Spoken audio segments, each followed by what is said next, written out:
Voilà, bah écoutez, l'idée c'est que, comme chaque année, de venir saluer les équipes qui vont être engagées pour nous protéger, pour nous secourir éventuellement cette nuit qui est une nuit évidemment importante, une nuit à risque, une nuit de fête, mais évidemment une nuit où il peut y avoir des accidents, des excès en matière d'alcool, de stupéfiants. Et tout ça, ça se traduit par une sollicitation des services de secours.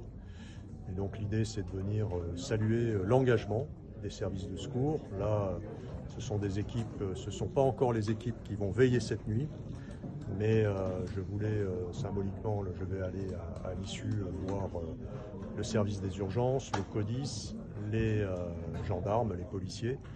Et l'idée, c'est de saluer ceux qui vont travailler pendant que d'autres font la fête pour les protéger, pour les sauver parfois. Et ceux qui font un petit sacrifice sur la fête au service de leurs prochains, de la population, des Réunionnais.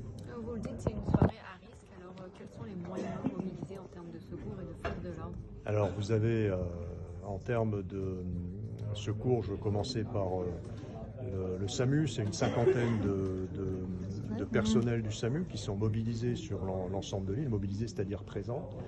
Je veux saluer aussi les équipes médicales qui sont dans les hôpitaux, qui ne sont pas membres du SAMU, mais elles doivent être plusieurs centaines, je n'ai pas le chiffre exact, mais vous avez évidemment des personnels soignants dans les hôpitaux.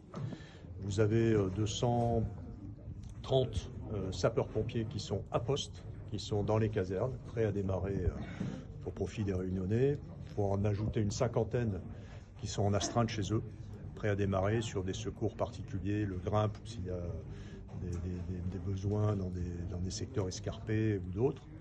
Et puis vous avez 540 militaires de la gendarmerie et fonctionnaires de police qui sont eux aussi sur le terrain ou dans les centres, mais globalement les fonctionnaires de police et les militaires de la gendarmerie, ils sont sur le terrain, au contact de la population, au contact des fêtards, et notamment sur deux sites qui sont plus sensibles ce soir, qui sont le secteur des plages à Saint-Paul, Saint-Leu, et puis Saint-Pierre, où il y a une grosse fête avec un énorme feu d'artifice, qui sera le seul feu d'artifice public de la Réunion cette nuit, et on pense qu'il va y avoir beaucoup de monde.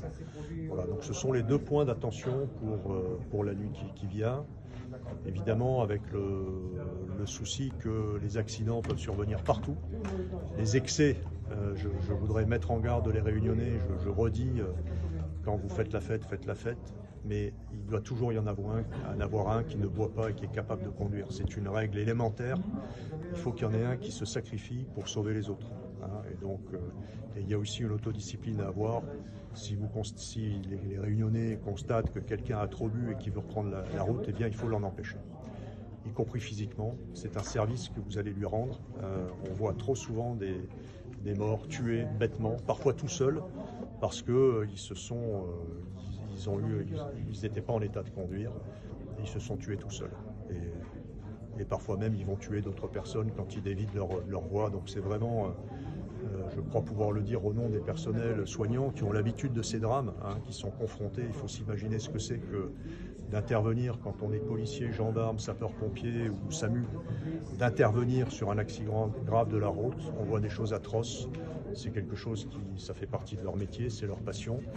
Mais c'est des gâchis humains terribles pour les victimes, mais aussi pour leurs familles. C'est pour ça que je dis les familles, les amis ont un rôle à jouer pour retenir les personnes qui ne sont pas en état de prendre la route. Merci.